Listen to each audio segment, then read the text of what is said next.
할렐루야.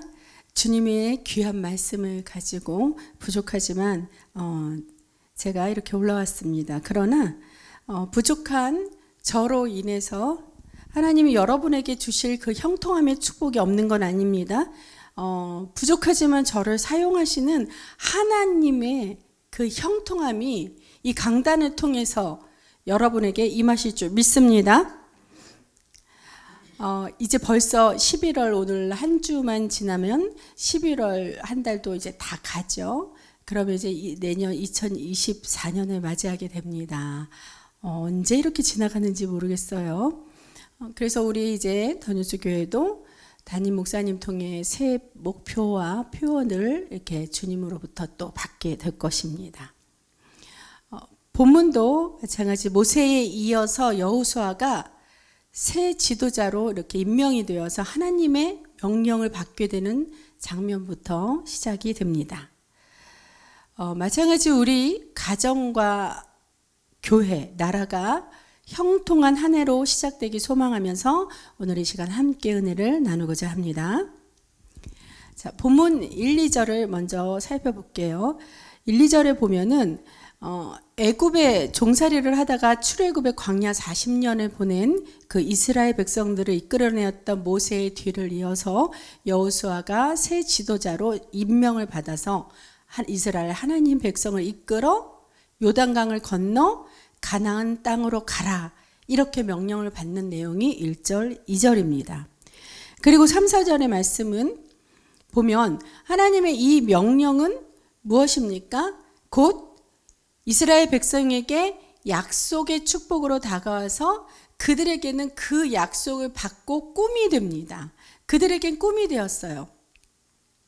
그러면서 하나님은 이렇게 구체적으로 4절에 보면 어디까지 영토의 범위를 이렇게 넓혀주시면서 여호수아에게 너희 발바닥으로 밟는 곳을 모두 다 내가 너희에게 주었다라고 이렇게 말씀하십니다. 성경에 보면 하나님 말씀하신 게 이렇게 기록되었어요. 내가 너에게 모두 다 주겠다라는 그 말이 아닌 주었다라고 기록되어 있습니다. 그러니까 미래형이 아니라 과거형이에요. 이미 우리의 소유가 되었다는 것입니다. 믿으시기 바랍니다. 발바닥으로 우리는 밟기만 하면 된다, 이런 의미가 여호수아서 이 4절 말씀을 통해서 하나님 주시는 것이지요. 자, 그래서 5절 말씀의 본문을 보면 내 평생에 너를 능히 대적할 자가 없으리니 내가 모세와 함께 있었던 것 같이 너와 함께 있을 것임이니라. 내가 너를 떠나지 아니하며 버리지 아니하리니. 아멘. 하나님의 음성으로 이렇게 여러분이 다 듣기를 소망합니다. 하나님은 이렇게 말씀하시면서 항상 너와 함께 하시겠다고 합니다. 그러면서 여기서 보면은 여호와께서 항상 함께 하시니까 어떻게 해요? 당연히 함께 하시는 하나님의 사람에게 능히 대적할 자가 없게 되겠지요. 이 대적할 자가 없을 것이란 것은요, 감히 너에게 대들 자가 없을 것이란 뜻입니다. 하나님이 함께 하셔서 세상이 손댈 수 없는, 세상이 감당 못할, 그리고 힘 있는 사람, 곧 승리자가 될 것이라는 말씀입니다. 할렐루야. 만약에 하나님께서 우리에게 이렇게 축복을 해주셨어요. 대적할 자가 없을 것, 너에게 감히 대들 자가 없을 것인데도 불구하고 만약에 하나님의 사람에게 대들었다, 그럼 어떻게 될까요? 하나님의 말씀이 거역되는 것이라 하나님이 반드시 우리의 편이 되어 주셔서 그리스도 예수의 이름으로 승리하게 해 주실 것입니다. 그러니 6절에 보니까 강하고 담대하라. 너는 내가 그들의 조상에게 맹세하여 그들에게 주리라 한 땅을 이 백성에게 차지하게 하리라. 이렇게 말씀하시면서 계속 7, 8절의 말씀으로 계속 역사하고 계십니다. 7, 8절 오직 강하고 극히 담대하여 나의 종 모세가 네게 명령한 그 율법을 다 지켜 행하고 우로나 좌로나 치우치지 말라. 그리하면 어디로 가든지 형통하리니 이 율법책을 내 입에서 떠나게 하지 말며 주야로 그것을 묵상하여 그 안에 기록된 대로 다 지켜 행하라. 그리하면 내 길이 평탄하게 될 것이며 내가 형통하리라. 아멘. 살아계신 하나님께서 말씀하십니다. 이렇게 형통할 것을 거듭 강조해서 약속을 해 주셨어요. 이렇게 본문을 보니까 여호수아는 하나님께서 형통하게 하신 사람이었습니다. 우리도 여호수아를 통해 그와 같이 형통하게 되기를 축원합니다. 여호수아를 보면서 우리 형통한 사람의 특징 몇 가지를 한번 알아보겠습니다. 형통한 사람의 특징 첫째, 긍정의 사람입니다. 모세가 가데스 바네아에서 가나안 땅을 염탐하러 보낸 그 12지파 대표들을 각각 보냈죠. 그 12명 중에서 갈렙과 함께 여호수아는 긍정의 사람으로서 이 둘만 가나안에 입성할 수 있었습니다. 그래서 모세로부터 이어받아 여호수아는 특별 임무를 맡게 되었죠. 어떤 임무? 바로 모세는 죽고 여호수아가 이스라엘 백성을 이끌고 가나안 땅으로 입성하는 것이었습니다. 가나안 땅으로 가기 전에 요단강도 건너야 했어요. 근데 그 요단강을 건너야 할 방법이 전혀 없었다는 것입니다. 배도 없었고 건너야 할 다리도 아무것도 없었음에도 불구하고 여호수아는 가나안 땅에 대한 하나님의 그 약속을 굳게 믿었기에 하나님의 백성을 위해 반드시 길을 열어주실 것이라고 생각했습니다. 저와 여러분도 우리 찬양하면서 길을 여시는 하나님을 찬양했습니다. 그대로 이 긍정적인 생각으로 여호수아와 같은 형통한 사람이 되기를 축원합니다. 자, 그러므로 형통한 사람의 특징 두 번째, 믿음의 사람입니다. 믿음이란 긍정적인 생각에서 나와야 그 긍정의 생각이 믿음의 마음으로 연결되어 있을 수 있는 거예요. 안 된다는 부정의 마음을 믿는다면 어찌 형통함을 볼 수 있겠습니까? 우리는 연약하여서 깨지기 쉬운 질그릇이 됩니다. 질그릇과 같습니다. 그래서 얼마든지 두려움이나 불안이 올 수 있어요. 자, 이제껏 우리가 살아가면서 내 자신이 아무리 힘을 써도 내 뜻대로 되지 않았던 그 경험들의 이력이 여러분 마음속에 모르긴 몰라도 켜켜이 쌓인 게 많을 것입니다. 자, 이런 것만 보아도 내 스스로 불안과 걱정이 오는 이유를 잘 알 수 있겠지요. 때문에 나의 시선이 나를 향하여 본다면 두려움과 불안함이 올 수밖에 없다는 것입니다. 그러나 나를 향하던 눈을 주님께로 바꾸십시오. 연약한 나를 긍휼히 여겨달라고 간절히 바라고 간구하면서 기도하면서 믿음으로 그렇게 간구할 때 주님께서 반드시 인도해 주시는 형통한 삶을 살게 될 것입니다. 그리고 마지막 형통한 사람의 특징 세 번째입니다. 셋째로는 순종입니다. 여호수아 역시 마찬가지 믿음대로 순종을 했습니다. 자, 여호수아란 이름의 뜻은 여호와는 구원이시다 라는 뜻이에요. 여호와는 구원이시다. 이 여호수아의 본래 이름은 호세아였습니다. 그런데 모세가 호세아를 후계자로 넘겨주면서 이름을 개명해 주었고 그 이름이 여호수아가 되었다는 거예요. 그리고 이 여호수아의 이름을 헬라어로 보면 예슈아, 예슈아로서 나중에 예수님이 탄생하고 예수님의 이름이 되었던 거죠.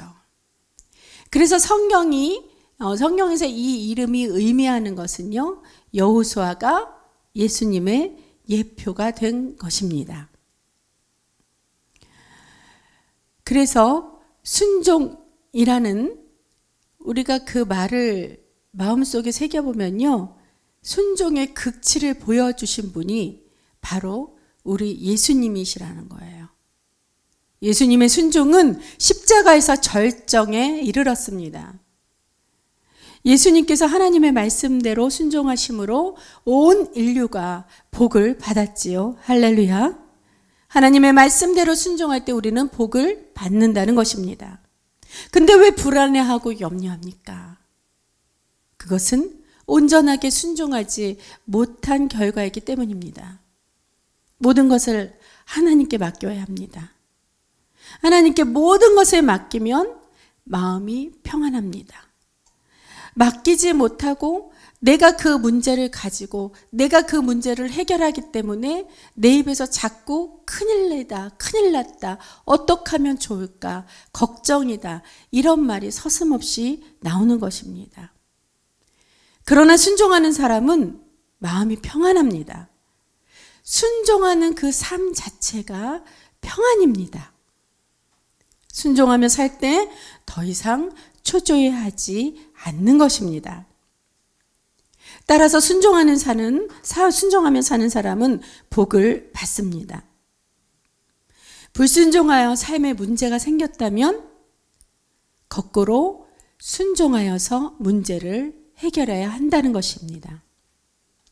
순종하는 것이 문제를 해결하는 그 열쇠가 되기 때문입니다. 순종은 고난의 해법이에요. 우리가 순종하며 살 때 삶이 형통해진다는 것입니다. 예수님은 순종하여서 인류를 구원하신 그 사명을 다 마치시고 지금 하나님 보좌 우편에 앉아 계십니다. 우리도 그리스도의 참 제자로서 사명을 다하여 예수님 다시 오시는 날 기쁘게 주님을 맞이하여 주님과 영원히 사는 영생의 날을 반드시 맞이할 것입니다. 이러한 삶이 형통한 삶의 목적이고 목표입니다. 하나님의 뜻에 따라 살아간다면 지금 사는 동안에도 때에 따라 상황에 따라 하나님께서 형통하게 하실 것입니다. 믿으시기 바랍니다.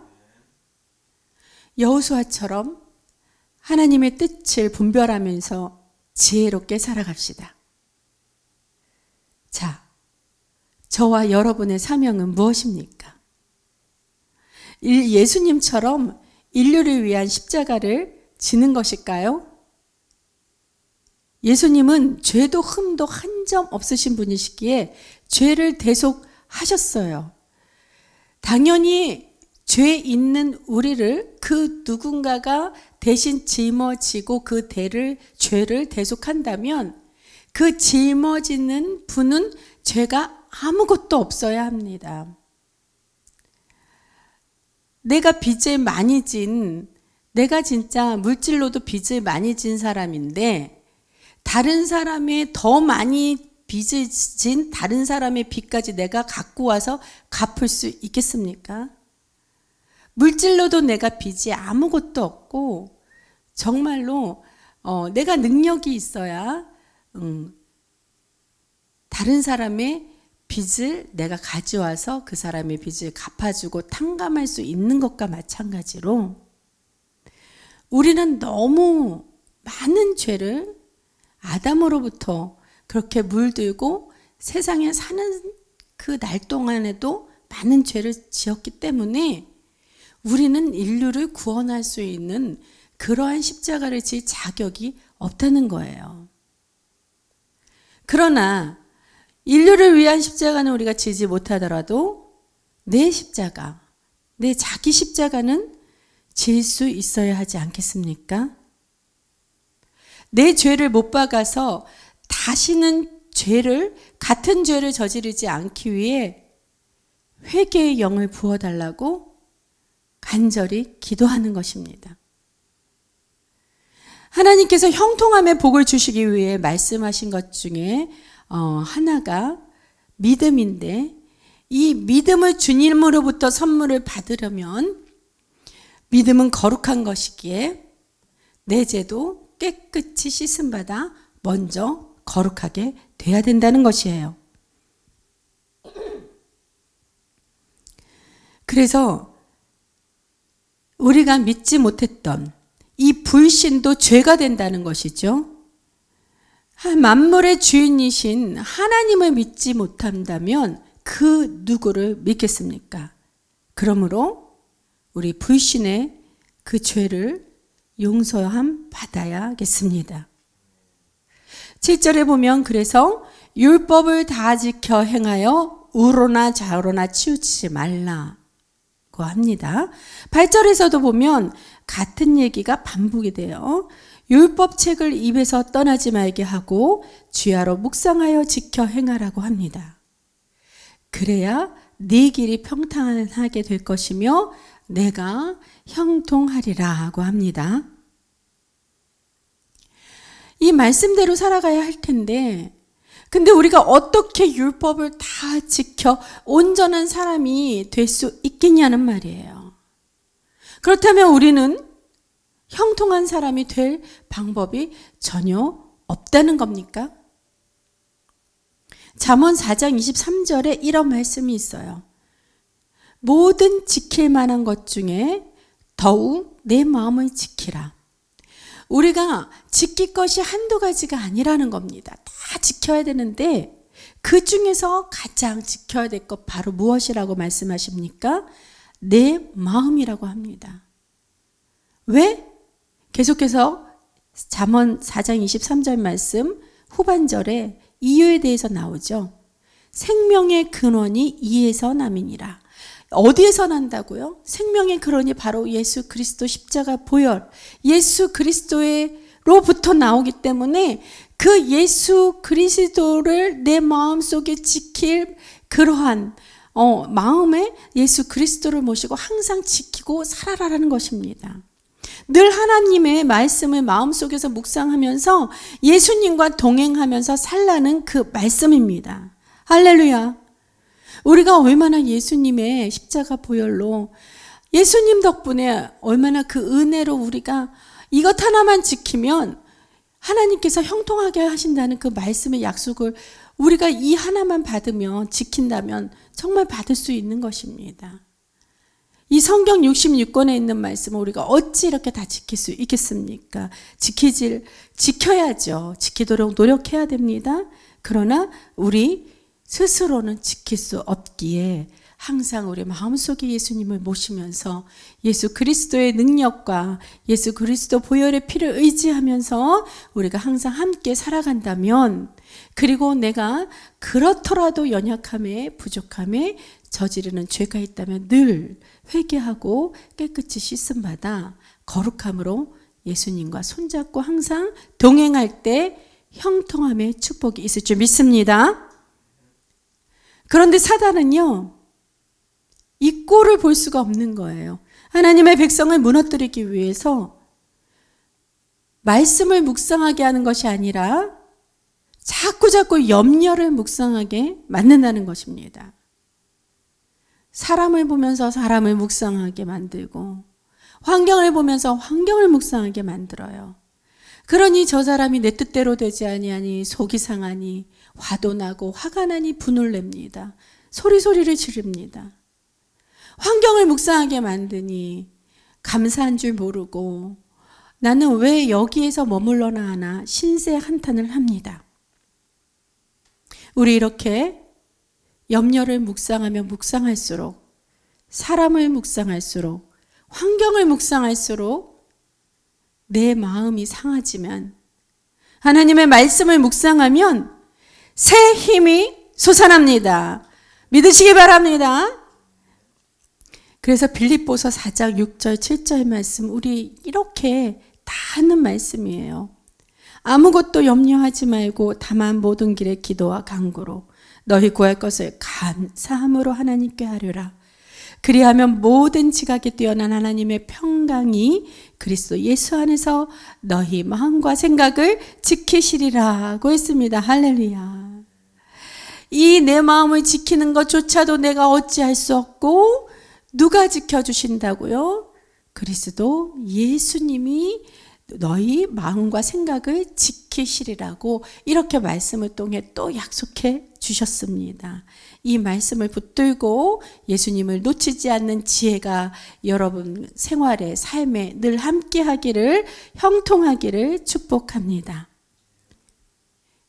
그러므로 염려는요, 묵상하는 것이 아니에요. 염려하는 것이 있다면 오히려 하나님께 다 아뢰시길 바랍니다. 염려만 묵상하는 사람은 그 믿음이 나쁜 믿음인 거예요. 나쁜 믿음을 가졌기 때문에 나 이렇게 되면 어떡하지? 나 잘못되면 어떡하지? 이러면서 그 나쁜 것을 믿는 거라는 거죠. 믿음에는 좋은 믿음만 있는 것도 아니라는 것을 우리가 깨닫게 됩니다. 이렇게 나쁜 믿음도 있다는 거예요. 안 되는 것만 묵상하는 사람은 나쁜 믿음을 가졌기에 모두가 다 안 되는 것입니다. 그러나 좋은 믿음의 사람은 되는 일만 묵상해요. 될 거야, 될 거야. 우리 하나님 해주실 거야. 예수님 항상 동행해 주시니까 반드시 약속을 이루어 주실 거야. 이렇게 되는 일만 묵상하게 다 잘 되는 것입니다. 따라서 저와 여러분 좋은 믿음의 사람이 되길 바랍니다. 어떤 사람은요, 밤낮으로 미워하는 사람만 묵상해서 병이 생겨요. 내 마음속에 그리스도의 사랑이 임재하면 미운 사람도 긍휼한 시선으로 바뀔 줄로 믿습니다.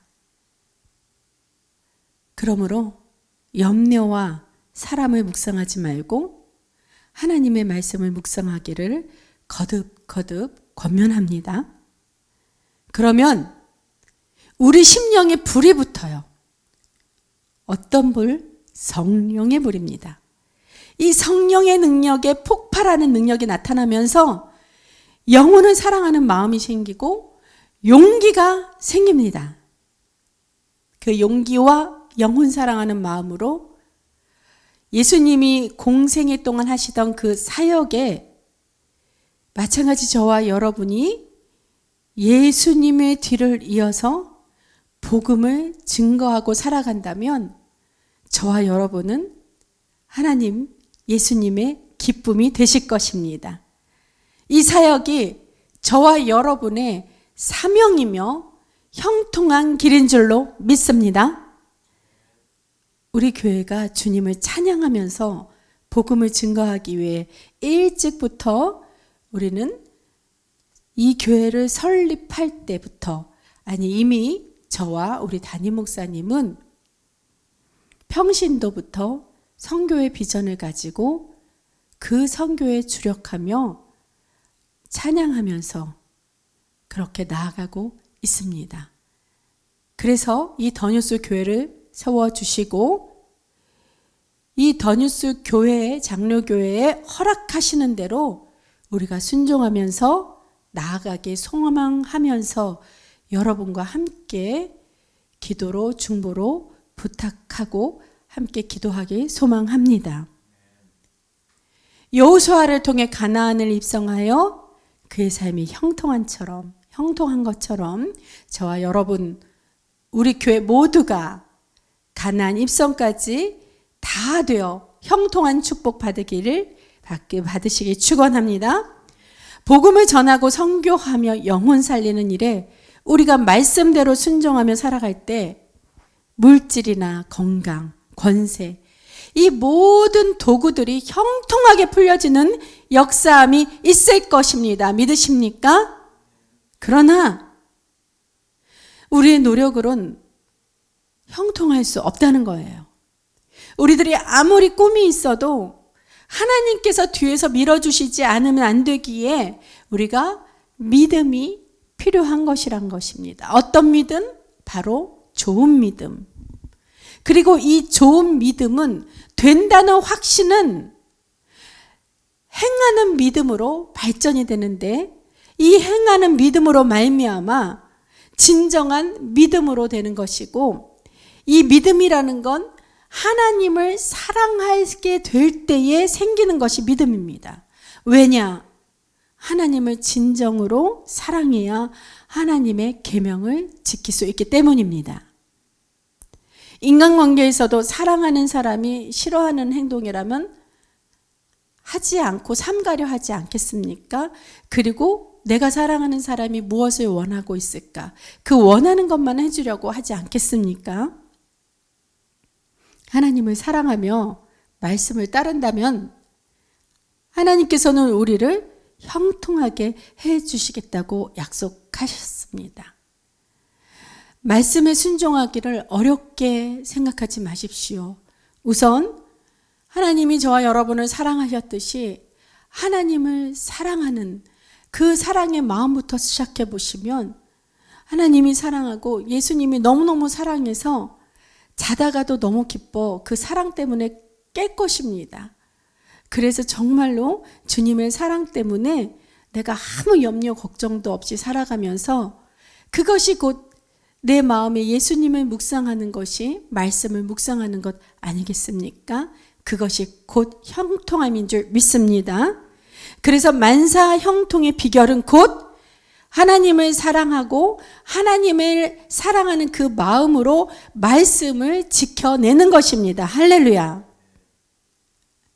올 2023년은 우리가 여기 이렇게 표를 이렇게 표를 말씀을 이렇게 받았듯이 바로 히브리서 13장 17절의 말씀을 바탕으로 한 변화와 성숙을 순종과 복종으로라는 표현을 가지고 여러분 모두 순종의 신앙생활 하신 줄 믿습니다. 믿고 축복합니다.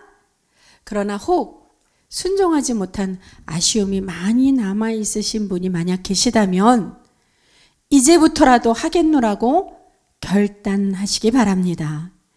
순종한 대로, 또 순종하지 못하여 지금 결단을 하셨다면 결단하신 대로 형통의 은혜가 넘치는 2024년에 저와 여러분 되시길 그리스도 예수님 이름으로 축원합니다. 축복합니다. 기도하시겠습니다.